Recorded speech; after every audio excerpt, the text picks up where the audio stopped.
Selamat berjumpa kembali Bapak Ibu, saudari-saudara umat beriman terkasih dalam Tuhan, salam sehat berlimpah berkat. Hari Selasa tanggal 4 Agustus 2026, gereja memperingati Santo Yohanes Maria Vianney, seorang imam.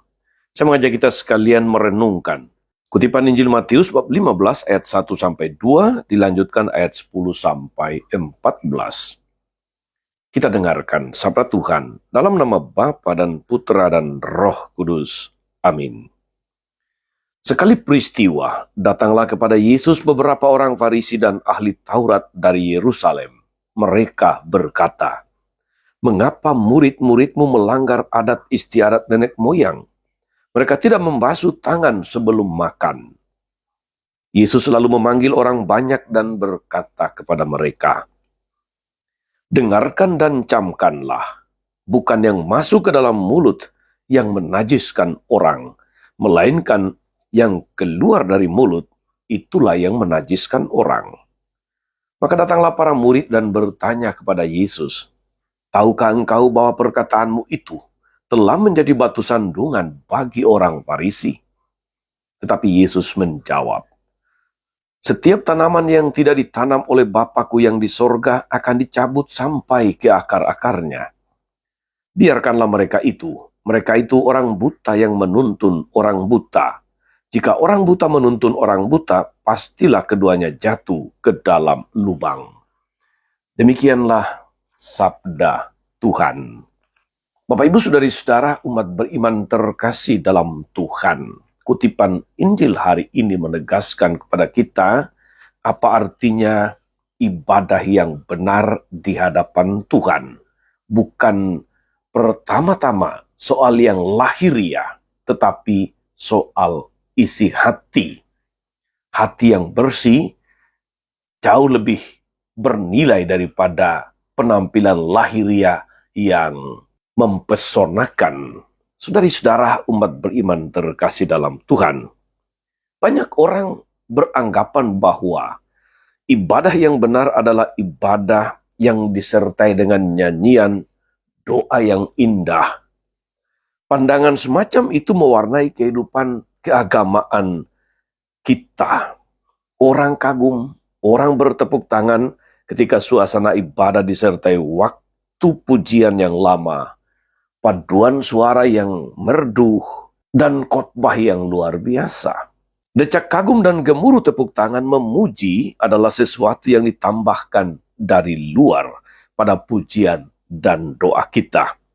Bukan itu yang terpenting. Itu hanyalah penampilan lahiriah. Tuhan meminta hati manusia yang tulus, hati yang bersih, yang tidak dapat dikelabui oleh penampilan luar yang mempesona. Sebab penampilan luar yang bagus bisa menipu apa yang tidak kelihatan. Saudari-saudara umat beriman terkasih, doa, ibadah, perbuatan yang benar harus didasarkan pada hati yang bersih dan iman yang benar. Kita mungkin selalu menghadiri perayaan Ekaristi setiap hari Minggu atau bahkan setiap hari dalam misa harian. Namun apakah kita hadir dalam Tuhan dengan hati yang bersih dan niat yang tulus? Hati yang bersih, niat yang tulus merupakan kriteria yang menentukan kualitas doa kita, kualitas ibadah kita. Selain itu, perayaan Ekaristi yang kita ikuti akan bermakna apabila kita mampu berbuah dalam kehidupan sehari-hari. Artinya, iman kita tidak hanya ditunjukkan dengan kehadiran fisik dalam Ekaristi, melainkan tampak nyata dalam perbuatan sehari-hari, dalam kesaksian hidup yang ekaristis. Saudari-saudara umat beriman terkasih, bagaimana dengan kita? Demi pujian sesaat atau demi menarik perhatian orangkah kita terkadang tampil dan bertindak bukan dari dalam hati kita sendiri? Kita sedang bersandiwara, kita sedang berdrama, bermain topeng-topengan, hidup penuh kemunafikan. Hari ini kita diingatkan Yesus untuk lebih mementingkan hati yang bersih dari penampilan luar yang bisa mengelabui. Saudari-saudara, umat beriman terkasih dalam Tuhan, dialog antara Yesus dengan orang-orang Farisi dan para muridnya tentang kesalahan para murid yang membasuh tangan sebelum makan, yang mereka anggap sebagai najis menurut adat istiadat Yahudi,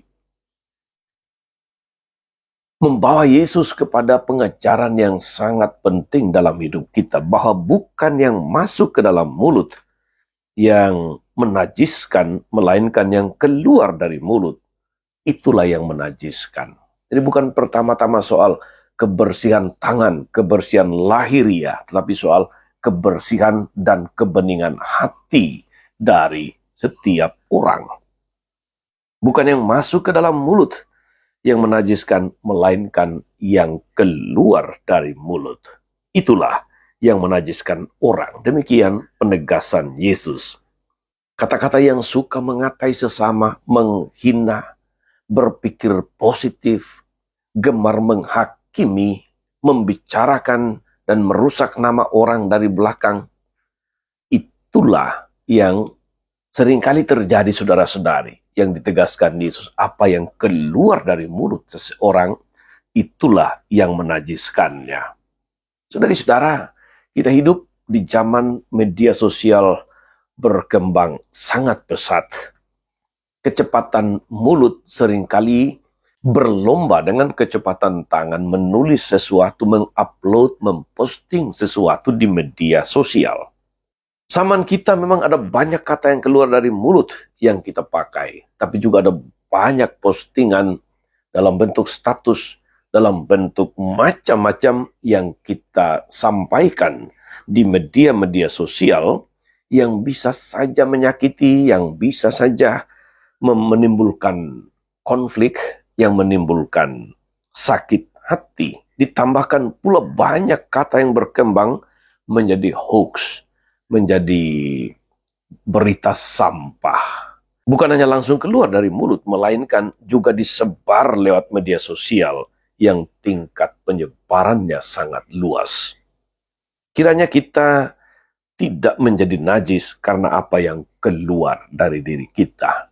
Semoga saudari-saudara, kita menjaga kebeningan hati supaya apa yang keluar dari diri kita, keluar dari mulut kita, senantiasa mengungkapkan sesuatu yang membawa berkat bagi banyak orang. Tuhan Yesus memberkati. Amin.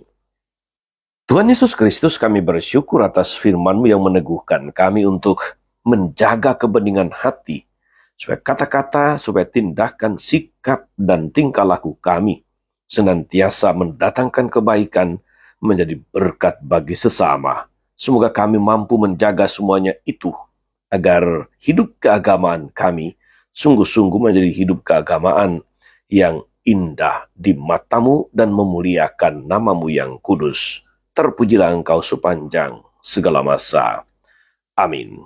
Saudari-saudara sekalian, berkat Allah turun atas saudari-saudara, atas mereka yang kita doakan atau kita janjikan doa, mereka yang sakit dan menderita, segala rencana, karya dan pelayanan hari ini, Bapa dan Putra dan Roh Kudus.